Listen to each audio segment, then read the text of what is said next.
Ang ating Bombo News Analysis ay kaugnay sa kapistahan ng Puong Itim na Nazareno ngayong araw. Iatid ni Bombo Kervin Gamad.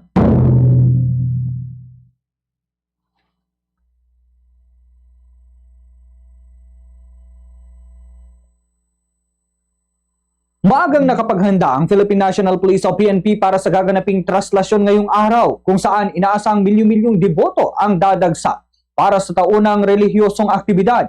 Ayon kay Acting PNP Chief Lieutenant General Jose Melencio Nartates Jr., nakalatag na ang komprehensibong security plan para sa kapistahan at nakahanda na ang kapulisan na magsasagawa ng real-time adjustments habang patuloy na nakikipag-ugnayan sa iba't ibang ahensya ng pamahalaan. Nag-deploy na rin anya ng sapat na bilang ng mga pulis sa Quirino Grandstand at sa Quiapo upang masiguro ang kaligtasan ng publiko habang isinasagawa ng mga deboto ang kanilang pananampalataya. Bukod dito, nakapwesto na ang mga operatibang nakasibilyan at intelligence unit upang pigilan naman ang mga insidente ng pandurukot, pagnanakaw, panlilinlang at iba pang uri ng krimen na kadalasang sinasamantala sa panahon ng malalaking pagtitipon.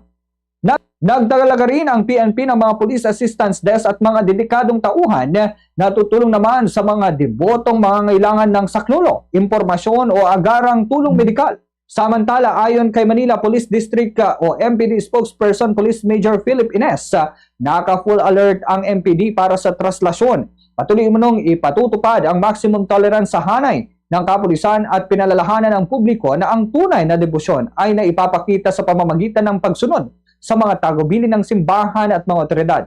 Sa gitna ng taimtim na pananampalataya, paalala na ang disiplina, kooperasyon at paggalang sa kapwa ang tunay na susi upang maging ligtas, maayos at makabuluhan ang traslasyon para sa lahat. Yan ang ating Bombo News Analysis. Ako si Bombo Kervin Gamad, Basta Radyo. Bombo!